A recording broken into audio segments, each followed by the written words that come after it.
Halo, bersama saya Feren Seraisang. Di video ini kita akan membahas tentang dampak COVID-19 terhadap dunia pendidikan. Namun sebelum lanjut, jangan lupa buat like video ini, subscribe, dan nyalakan loncengnya agar tidak ketinggalan video-video terbaru, oke? Kata COVID-19 tentu sangat tidak asing dengan kita.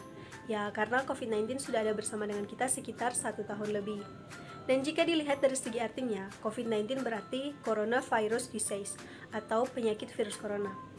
Penyakit virus corona telah menimbulkan berbagai dampak yang besar dalam kehidupan manusia di berbagai aspek, salah satunya dalam dunia pendidikan, di mana proses pembelajaran yang merupakan instrumen paling utama dalam pertumbuhan dan perkembangan peserta didik, yang bertujuan untuk meningkatkan kemampuan-kemampuan peserta didik, seperti kemampuan kognitif, afektif, dan psikomotorik anak, yang awalnya dilakukan dalam bentuk kegiatan belajar mengajar atau KBM, diubah menjadi kegiatan pembelajaran dalam jaringan atau pembelajaran daring.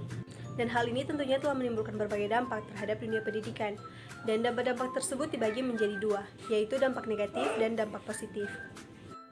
Dan dampak negatif yang ditimbulkan COVID-19 terhadap dunia pendidikan yaitu membuat proses pembelajaran menjadi tidak efektif. Hal ini disebabkan oleh beberapa hal. Yang pertama, keterbatasan penguasaan teknologi dan informasi oleh guru dan siswa. Ya, sekalipun kita hidup di zaman yang modern, namun pada kenyataannya tidak semua orang menguasai yang namanya teknologi. Apalagi dalam proses pembelajaran dalam jaringan ini mengharuskan setiap satuan pendidikan untuk belajar menggunakan jaringan. Entah itu anak sekolah dasar, sekolah menengah, perguruan tinggi, dan sederajat lainnya. Dan hal ini sangat memungkinkan bahwa tidak semua orang dapat belajar menggunakan jaringan. Artinya tidak semua orang menguasai yang namanya teknologi. Entah itu para pelajar yang berusia anak-anak ataupun para pengajar yang lahir pada tahun 80-an. Yang kedua, sarana dan prasarana yang kurang memadai. Sekalipun kita hidup di zaman yang canggih, namun pada kenyataannya tidak semua orang memiliki yang namanya teknologi yang canggih seperti smartphone. Tidak semua orang mempunyai smartphone yang canggih. Ya, sekalipun pada kenyataannya harga smartphone sudah bervariasi, namun pada kenyataannya semakin mahal semakin baik. Artinya semakin murah memiliki spesifikasi yang tentunya standar. Dan dalam proses pembelajaran dalam jaringan ini, para peserta didik atau para pelajar membutuhkan smartphone yang tentunya bagus dan memiliki spesifikasi yang bisa digunakan untuk belajar. Dan hal ini dikarenakan kebutuhan para pelajar, di mana harus menginstal aplikasi-aplikasi belajar seperti aplikasi Zoom, Google Meet, Google Classroom, aplikasi Word, dan juga aplikasi-aplikasi penunjang lainnya seperti WhatsApp, Messenger, Facebook, dan lain sebagainya.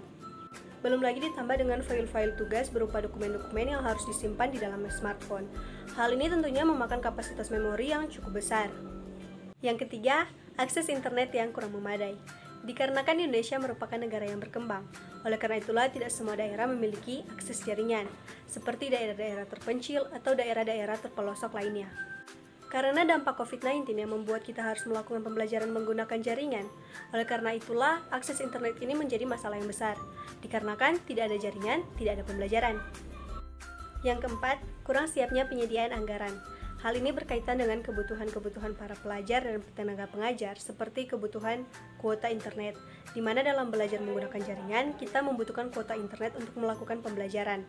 Dan untungnya pada saat ini pemerintah telah tergerak aktif dalam mendistribusikan kuota-kuota belajar terhadap para pelajar dan tenaga pengajar. Nah, setiap hal yang terjadi di dunia ini pasti ada hikmahnya. Dan hikmah yang kita dapat dari pembelajaran daring ini melalui COVID-19 ini dapat kita golongkan sebagai dampak positif dari COVID-19. Dampak positifnya yaitu pertama, menciptakan guru dan siswa yang lebih kreatif dalam belajar. Hal ini dikarenakan kita belajar dalam menggunakan jaringan. Ini menuntut kita untuk secara aktif dan lebih kreatif dalam melakukan pembelajaran, agar pembelajaran yang dilakukan itu menjadi efektif dan efisien sekalipun dalam jaringan. Yang kedua, mempunyai sarana dan prasarana belajar yang lebih modern. Ya, ini bisa kita gunakan untuk belajar dan kepentingan-kepentingan lainnya. Yang ketiga, membuat pemerintah tergerak aktif untuk menyediakan fasilitas-fasilitas internet di berbagai daerah, seperti daerah-daerah terpencil atau terpelosok lainnya. Dan hal ini juga bisa dikategorikan hal yang positif, dikarenakan kita bisa memiliki akses jaringan dimanapun kita pergi dan berada. Dan yang keempat, membuat interaksi antara orang tua dan anak menjadi lebih dekat. Hal ini dikarenakan orang tua bisa memantau secara langsung proses belajar mengajar sang anak. Nah, itulah dampak-dampak yang ditimbulkan COVID-19 terhadap dunia pendidikan. Dan jika ada tambahan, silakan komen di bawah dan see you next video.